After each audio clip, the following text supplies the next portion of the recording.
My name is Ruben. I'm the director of coaching for the association. I've been so for over 10 years. And as you see tonight, we're going to talk about an upcoming change in youth soccer, aka the upcoming age group changes. All right. And one thing I need to confirm right away, if this works, everything we talk about right now is going to go into effect the fall of 2026. So our spring programming will run as scheduled, but all our team selection is built around the new age group definition. So there might well be some confusion, and I get that, but we're going to try to answer as many questions as possible tonight. I can understand there's confusion, anxiety, stress with all this. But the funny thing is, and I was just chatting with somebody that was on the board over 10 years ago.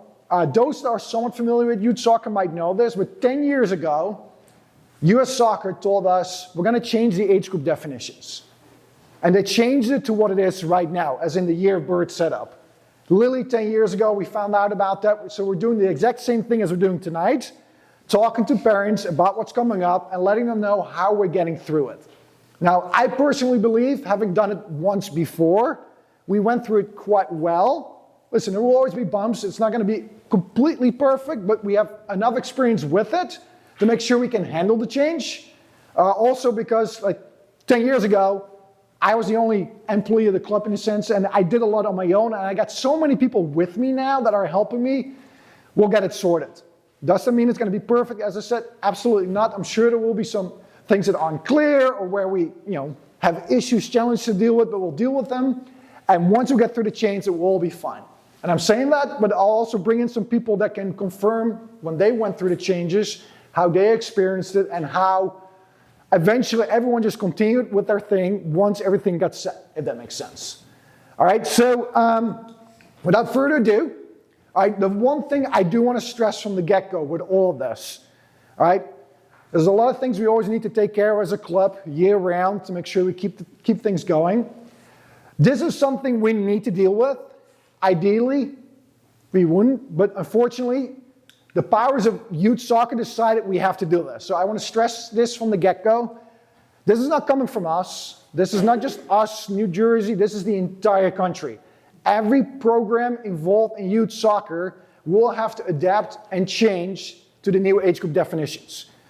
It is what it is. That's our reality. As I said, we've dealt with it before. We'll deal with it now. We'll deal with it quite effectively, and I'm sure we'll get through it through good communication, being open and honest about what's ahead. And hopefully, most of the concerns you have, most of the questions you have will be answered with the presentation that we're going to go through. If not, obviously, there's a question and answer at the end. And the one thing I got to remind myself of all the time, I've been living this for months already. Right? I've been thinking about this for months. I've been looking at spreadsheets and God knows what else. As I look at, for example, travel, UCFC, like where will players land, how many players do we have in every age group. Like I've been doing this for months already. So I might talk coming from a point of view where I know it all. So I don't want to come off as like, if I have something that to me makes sense but doesn't make sense to you, please let me know if that makes sense.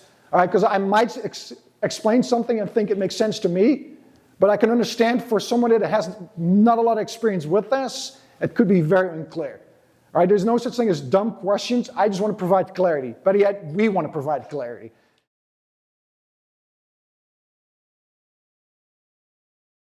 There's 3 young coaches sitting here right now, younger coaches, I should say. They're quality coaches. I think the world of them. The funny thing is, 10 years ago, when I did this, they were players. So 10 years ago, they went through the age group changes that have us work within the setup that we have currently. So rather than me telling you, like, listen, we went through it, there maybe have been some bumps, but in the end, it all worked out fine.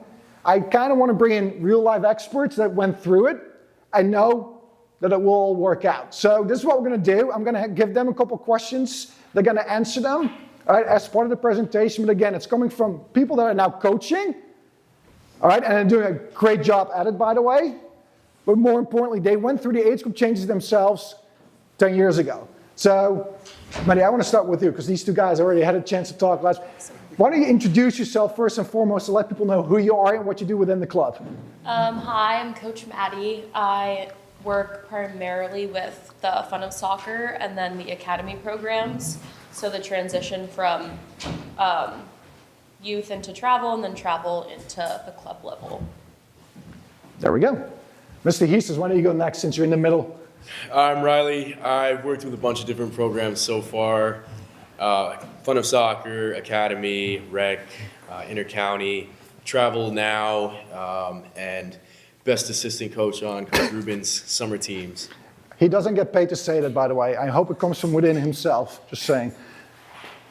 I'm Brian Nigro. I've been with the organization for 3 years now. Currently, I have one Westfield soccer travel team, and I have 2 UCFC teams. There we go. So a quick introduction. So, by the way, there's different means to use to measure your success or impact. To me, this is one of the many that I love to use. They're still involved with the sport. To me, that means the world to me. All right? More than anything else, I love that they're coming back and want to give back and want to coach themselves. Because in the end, as I start to get older, they're the future of the game, and I'm glad to have them. Just throw in there. Now I'm going to start on the other side. So, Brian, I'm going to give you another assist here. What did soccer do for you all those years? And maybe that leads into, sorry for interrupting you, also why you're still involved in the game. What soccer did for me was so many things. I mean, I grew up in a family that really, really loved and praised soccer, and it was a very big cultural thing for my family. So I was always involved in it in some way. But I definitely developed a passion for it just through doing it with my friends, and a lot of my friends were really into it. And I'm sure that's relatable to a lot of kids in the program now. Like, they like doing it because they're having fun with their friends. Soccer gave me a lot. It taught me how to work as a team. It taught me how to compete, win, how to deal with losing. And it taught me a lot about confidence and the role that confidence has in the game, but also in life. I love soccer. I love coaching. Why I'm still involved in it now is partially because I love the game, but also because I wanted to have a profession where I was having a positive influence on people. So I kind of get the best of both worlds from coaching a sport that I love so much. Riley, why don't you go next, and we'll finish with the best. So when I was a kid, I bounced a lot between teams and eventually ended up here at UCFC. And, similar to Brian, when I was a kid, it was just fun. I was with my friends, went out to play, it was great exercise, and I had a lot of energy. But, since the end of high school, through college, and after college, there was something missing. I had stopped playing competitively, pick up here and there, but, watching games, it's not the same. It's not the same as being involved. It's not the same as playing. And so I decided I need to get back into it somehow. Tried to take a stab at coaching and really realized, wow, like this was missing. Being involved in the sport physically was missing. Like I said, watching it was just not the same. I had to get back into it. So it became a part of my life. When I was a kid, I just didn't really know until I found out, hey, this needs to be back in my life somehow. So I really found a passion in coaching, and here I am. Two years now, so I don't know when I'll leave, but hopefully not for a long time. Similar. My parents kind of just threw me at every sport at a young age, and soccer's what stuck. It's what I liked the most. It's where all of my friends were, and even through high school, that's all my friend group was, primarily girls I played soccer with growing up. And I think that, especially being involved in Westfield and UCFC, it was a lot of, you aren't entitled to anything and you have to work for the playing time and your position on the team and everything like that. And so that was really nice to then take into my, apply to my regular everyday life. I was fortunate enough that my club coach at the time in high school was looking for just like a young female player to get involved. through assistant coaching. So that's what kind of put my foot in the door with Ruben and the club on the coaching side of things. And then as I went into college, every time I came home from break, it was nice that I didn't have to give up the sport and that coaching was always something that was there for me.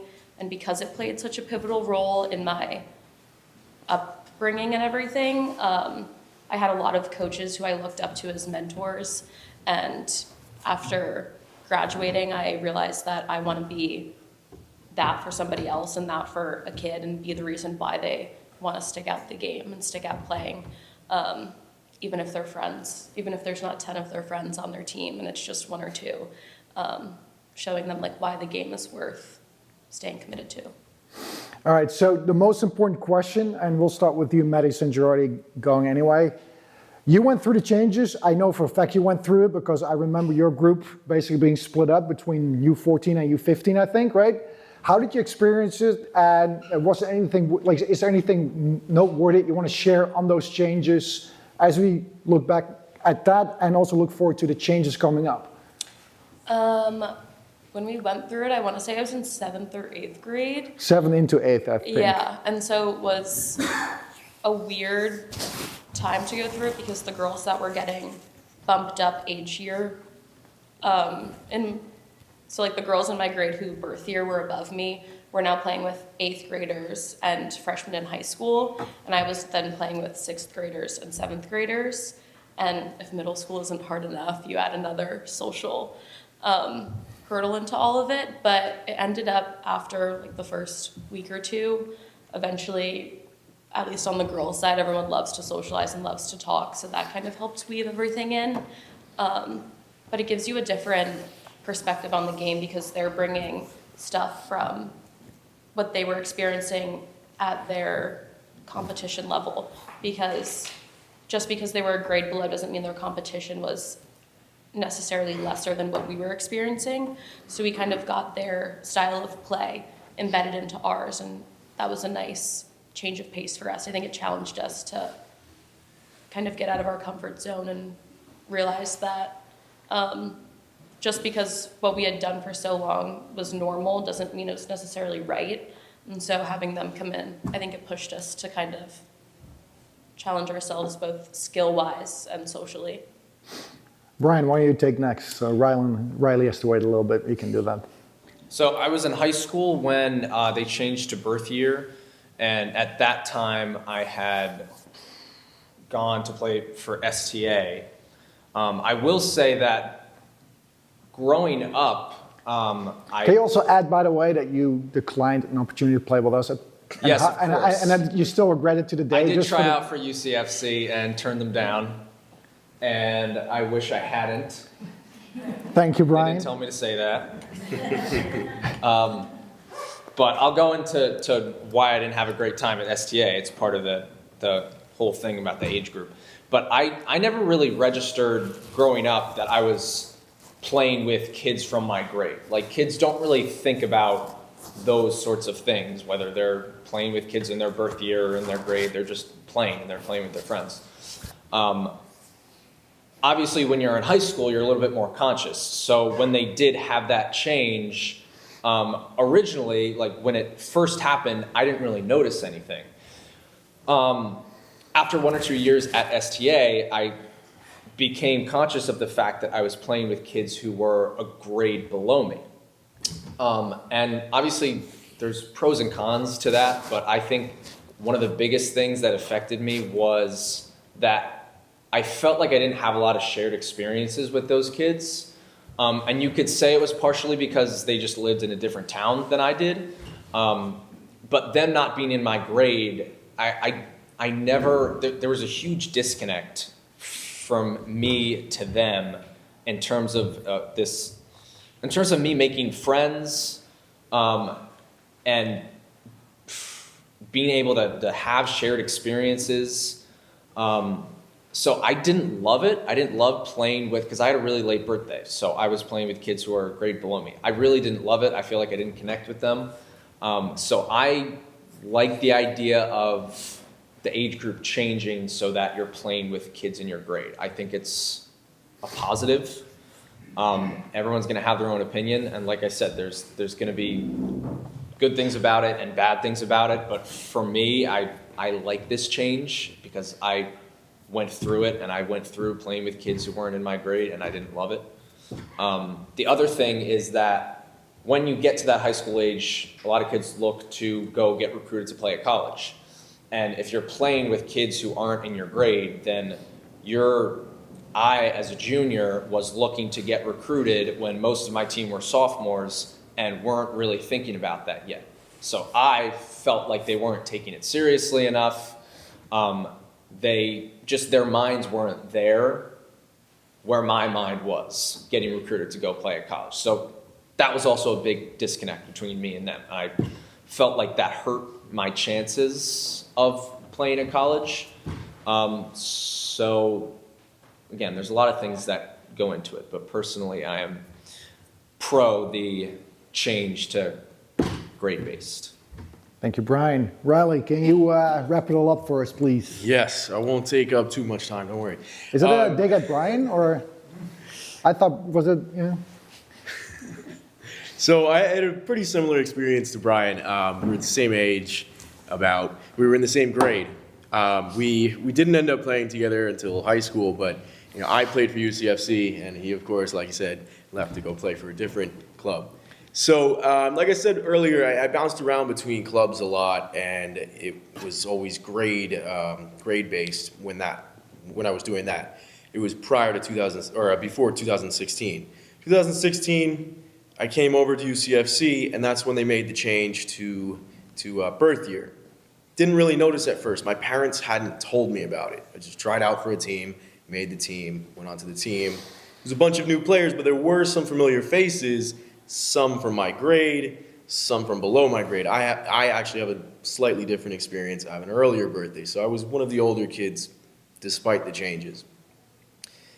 It was more of a social thing, like Brian said.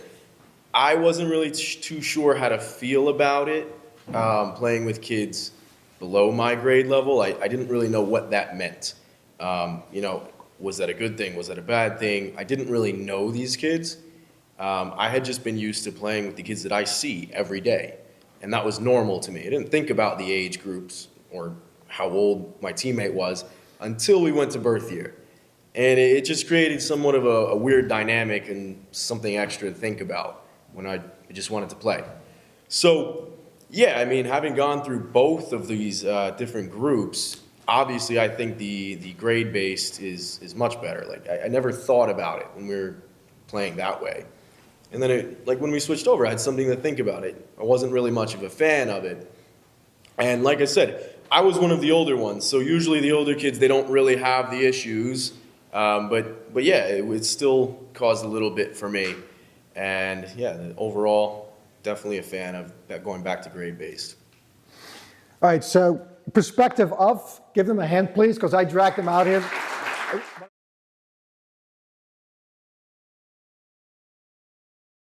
So I'm just going to start with what it is now, why we may be in this setup, and why changing potentially makes sense, and what some of the challenges are as we go through it, all right? And at any point, if something is not clear, as I said, I'm talking of, I've been dreaming about this basically, so if anything doesn't make sense to you guys, just let me know, please. All right, because I'm trying to, I don't even want to say dumb and dumb, I'm trying to explain it so everyone gets it, but again, I've been living this, so I might be skipping past things. So the current setup, as everyone hopefully is aware, it is pretty straightforward, but we're truly doing just year of birth, which really means like January 1st through December 31st. That's it, right? So when they started all this, right, and there's a reason why I'm referring to the U14s, but you'll find out in a little bit. They came up with this little metric here. Right now, it's, what is it, 25, 26 season. I coach 2012s, the U14s currently. Deduct 2012 from 2026, and you find out your age group. They literally made a change through the changes to make sure that this actually made sense. Some kids actually had to skip an age group when they went through all these age groups just to make sure this metric made sense, believe it or not. Anyway, this is what it is. All right, and again, super simple, but I'm trying to use this as I go through the slides. Right now, it's January 1st through December 31st. That's what we have right now, in a sense that it's pretty cut and clean, yes. But when it comes to aligning with school, obviously there's a lot of challenges that come with it, which I'll discuss shortly as well. So our current setup, right? And most of you, if you have your children in any program, you're already aware of this. So why are changes being made? There's a multitude of reasons for. Just a bit of history. So 10 years ago, when all this came about, it came all the way from the top, as in from US Soccer. And US Soccer is the soccer entity in the US. They dictate, or they're supposed to dictate, sorry. But the US is slightly different than many other countries because US Soccer has a lot of partners. A lot of youth soccer organizations that help run youth soccer, or make it more confusing depending on how you look at it. But they decided we got to go to year of birth because that's what the rest of the world does. That helps us selecting players for national teams. It makes it easier for us. So honestly, as you explained that way, it probably was with a focus on the 0.00001% of the soccer playing population, if you will. All right. So very simplistic maybe, and US Soccer enforced the age group change. Everyone had to work with it. And all the youth soccer entities that have been dealing with the aftermath, if you will, slowly but surely have been starting to push back on this. All right, because some of the things, I think Maddie just mentioned it, playing with your grade, all my friends were on my soccer team. It's a big part of the experience for, I would say, 99.999% of the players playing soccer in this country. All right, however people brand it, soccer in most places is grassroots, and it's about enjoyment, and part of the enjoyment is often being with your friends. I could be wrong, but that's how I experience it. Most of my friends come from playing soccer. All right, so the focus is on the top of the pyramid, if you will, but the end result has been that the bottom of the pyramid, if you will, which is truly a foundation, has got more narrow over time, which actually has had an impact on the top as well, because the top doesn't get better if the bottom doesn't have maximum participation and doesn't grow. So after 10 years, the conclusion was this doesn't work. And overall numbers in youth soccer have dropped, more so on the girls' side than on the boys' side. And again, Maddie, I'm going to use you, but what she just shared has been a big part of it. Girls want to be with their friends. I get that. Now I'm not with my friend. Maybe I can play a sport where I can be with my friends. Right? So overall as an association, by the way, our numbers are pretty good, but we can even see on the girls' side a slight drop off compared to what it was 10 years ago. So that's a big reason. Now another challenge that we're actually able to address effectively, and some probably haven't even thought of it, there's something called trapped players. And I'm going to explain this. If it doesn't make any sense, please let me know. But because of the setup that we're currently using, right? So, and I'm using an example because we're going into U15 in the current setup. You have players born January through July, and you have, right, and they're going into high school. You have players born August through December. And this is a recurring issue. Year after year after year, we're dealing with this. All right, so what we end up having, because we have a mixed group of 8th graders and 9th graders, right?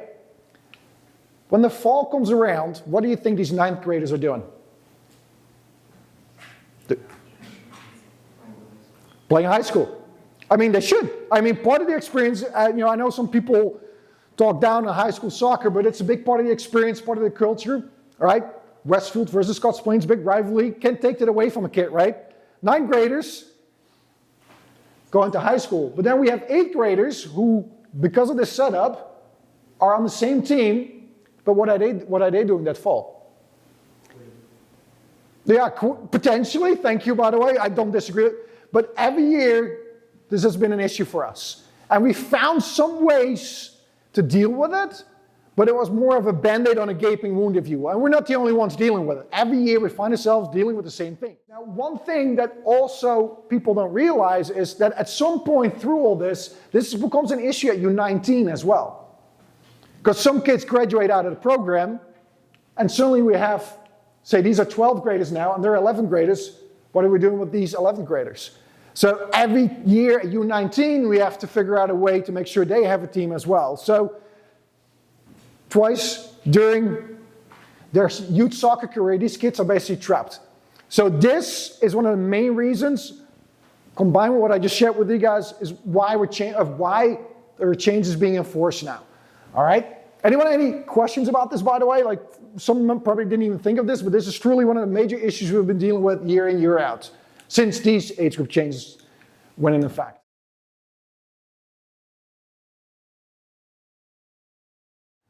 All right, so now I'll talk about the new setup, because there's a lot of things that have probably been shared, there's stuff that you find online, etc. People have thoughts and opinions on it.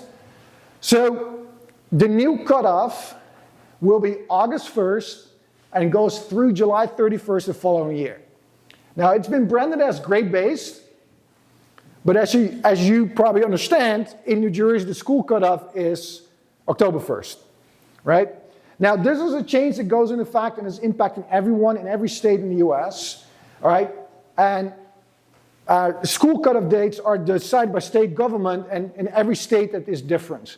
So what they did, they aligned with the earlier school cutoff, which is August 1st, to make it workable for everyone. So this is now universal across the United States. This will be our age grouping, or these will be used for the age group definitions moving forward. Yes? I can hold off. No, I'm going to explain something with it, so I might answer the question that you have. If not, then come back to me, all right? So, although it's been branded grade-based, it's not entirely grade-based if we just go by the letter of the law. All right? So the example that I just gave you guys, right? We have January through December. Everyone born, excuse me, January through July, all right, will now move up. All right, so my U14s, everyone that's currently in 8th grade, born in January through July, will be U15 next year. And they will be playing with kids from the grade again, born the August through December before that. And the same thing will happen with these younger kids, my current 7th graders. They will be playing with 7th graders next year, born January through July. So this is what the new setup will look like. And again, focus on the blues. They've been split up now, as you can tell. This is what it will look like. August 1st through July 31st. This is U15. This is U14. And I'll give you an entire grid in a little bit that shows you the breakdown. And you're going to send this out? We'll find a way to make sure you guys get a summary of all this as well. I mean, you'll have to take pictures as well. I got nothing to hide. I just want to make sure it's clear to all you guys. Now, this is what it looks like. Now, one thing I know, because I've dealt with this a couple of times already, one of my kids is born after August 1st, but actually in the grade with the kids that were born July 31st or earlier. All right? All right, there we go again. And again, I try to keep it as simple as I can, and if I go too fast, please stop me. All right? So in this example, we have two groups now, right? The U15s, U14s. We have kids potentially born in August or September, so before our school cutoff in New Jersey, who, in this group, all right, they could be 7th graders, but they could also be 8th graders. That might apply to one of your children, right? So by the letter of the law, or the guidelines given, you can play with those born in October through July, but honestly, and this is our recommendation, all right, we can't tell you what to do, but our recommendation is that if you're born in August and September, but in the same grade as those born in July and earlier, go play with your friends from your grade. All right? Again, with the idea, I'm going to play with my friends. My friends are in set grade. I want to continue to play with them. It makes 100% sense, and that's what we're trying to enforce. Now, the biggest challenge we have currently, because we've tried to get some information out on this ahead through email and such, we have quite a few kids, some are born in those months, and not from every child do we know at this point whether they're, in this instance, whether they're a 7th or an 8th grader. So at some point, if your child is in this scenario, make sure to communicate with us what grade your child is in, so we can make sure they're accounted for in the right grouping. All right?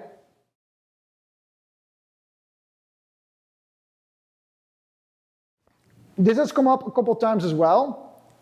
First of all, when we talk of playing up, and I just want to go back to the slide before, technically, if we do what we just suggested, as in you're somewhere here, but in the same grade as your peers here, April, May, June, July, technically you'll be playing up, but in our mind, you're not playing up. That's just, we're trying to get as close as we can to grade-based soccer, understanding why children play.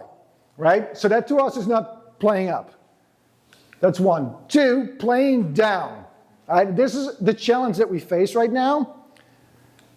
We may have kids, and I'm just using these again, born in July or June, who, when they went to school, were held back a class, and that can happen, I understand that.